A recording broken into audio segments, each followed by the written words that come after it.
Bismillahirrahmanirrahim.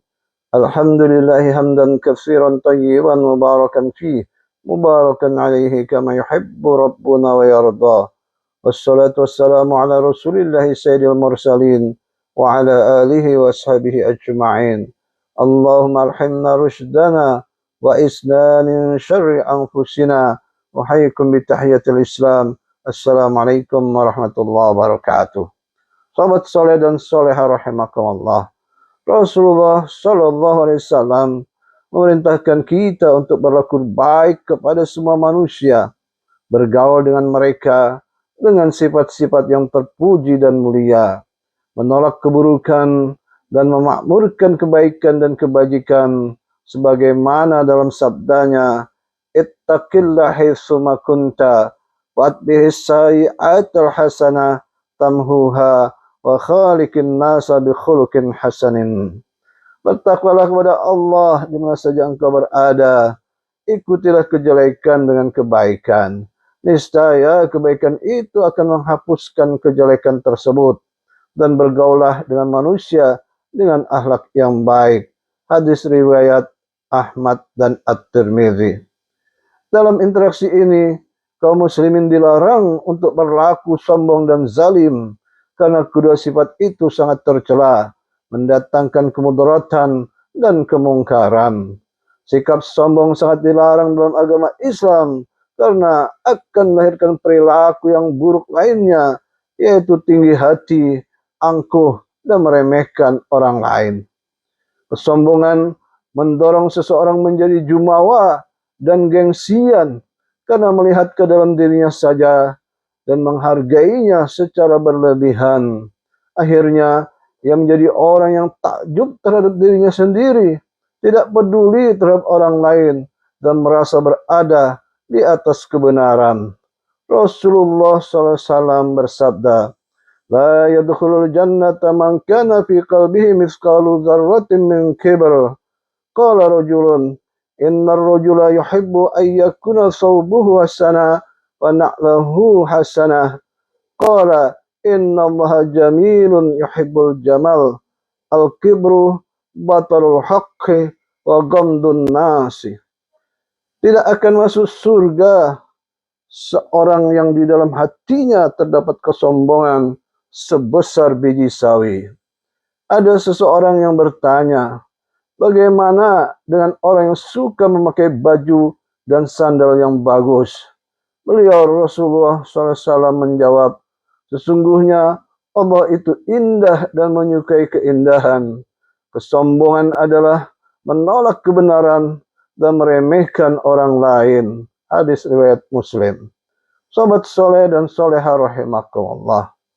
Di dalam Al-Quran ada penjelasan tentang kesombongan yang menyebabkan kesengsaraan dan bencana. Di antaranya adalah yang pertama, kesombongan iblis karena merasa dirinya lebih baik dari Nabi Adam alaihissalam. Saat di surga, iblis termasuk makhluk senior yang Allah ciptakan.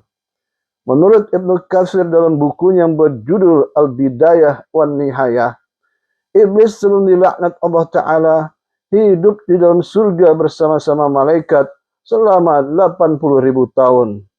Menjadi penasehat malaikat selama 20.000 tahun, memimpin malaikat karabiyun selama 30.000 tahun, sebagai penjaga surga dalam kurun waktu 40.000 tahun, dan pernah tawaf di Baitul Ma'mur selama 14.000 tahun. Saat Allah menciptakan Adam alaihissalam dan memerintahkannya kepada seluruh makhluk yang ada di surga untuk sujud kepadanya, semuanya taat dan patuh kecuali iblis. Ia enggan bersujud dan menolak perintah Allah Subhanahu wa Ta'ala. Dalam firman-Nya, A'udzu billahi minasyaitonir rajim. Wa iz qulna lil malaikati isjudu li Adama fasajadu illa iblis aba wastakbara wa kana minal kafirin. Dan ingatlah ketika kami berfirman kepada malaikat, sujudlah kamu kepada Adam, maka sujudlah mereka kecuali iblis. ia enggan dan takabur, dan ia adalah termasuk golongan orang-orang yang kafir. Surat Al-Baqarah ayat ke-34. Sobat soleh dan soleha rahimakumullah. Yang kedua, kesombongan penguasa zalim seperti Fir'aun pada masa Nabi Musa alaihissalam dan Raja Namrud di zaman Nabi Ibrahim alaihissalam. Mereka berdua adalah makhluk pengikut iblis laknatullah alaih. Mereka sombong dan takabur dan menolak ajaran Allah yang disampaikan kepada mereka karena kekuasaan dan otoritas yang mereka miliki. Padahal kekuasaan itu hanyalah milik Allah. Dia berikan kepada siapa yang dia kehendaki untuk waktu yang terbatas. Namun mereka berdua lupa diri. Mereka menolak hukum Allah karena bagi mereka hukum itu adalah diri mereka sendiri. Ucapan dan keputusan mereka menjadi ketentuan yang harus berlaku kepada rakyatnya, walaupun itu menyengsarakan. Mereka berlaku semena-mena dan zalim.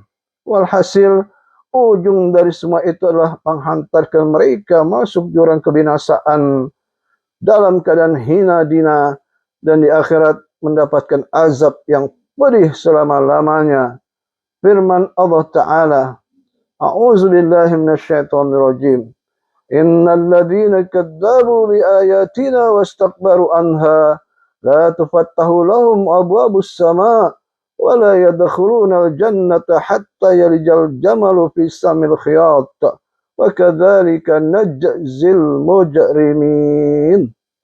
Sesungguhnya orang-orang yang mendustakan ayat-ayat kami dan menyombongkan diri terhadapnya, sekali-kali tidak akan dibukakan bagi mereka pintu-pintu langit, dan tidak pula mereka masuk surga, sehingga unta masuk ke dalam lubang jarum. Demikianlah kami memberikan pembalasan kepada orang-orang yang berbuat kejahatan. Surat Al-A'raf ayat ke-40. Mereka berdua sedang dalam keadaan menghadapi siksaan Allah di alam barzah sekarang ini, sebagaimana digambarkan dalam satu ayat, A'udzu billahi minasyaitonir rajim. An-naru yu'raduna 'alaiha ghuduwwan wa 'ashiyya wa yawma taqumus sa'ah adkhilu ala fir'auna asyaddal adzab. Kepada mereka ditampakkan neraka pada pagi dan petang, dan pada hari terjadinya kiamat dikatakan kepada para malaikat, masukkanlah Fir'aun dan kaumnya ke dalam azab yang sangat keras. Al-Quran surat 40 Al-Mu'min ayat ke-46. Bisakah dibayangkan sudah berapa lamakah mereka dalam keadaan seperti itu hingga tiba datangnya hari kiamat. Wal na'udzubillahi min dzalik. Sobat soleh dan soleha rahimakumullah. Sampai di sini dahulu, semoga bermanfaat. Lebih kurangnya mohon maaf. Allahu a'lam bissawab. Subhanakallahumma wa bihamdika asyhadu an la ilaha illa anta astaghfiruka wa atubu ilaik. Assalamualaikum warahmatullahi wabarakatuh.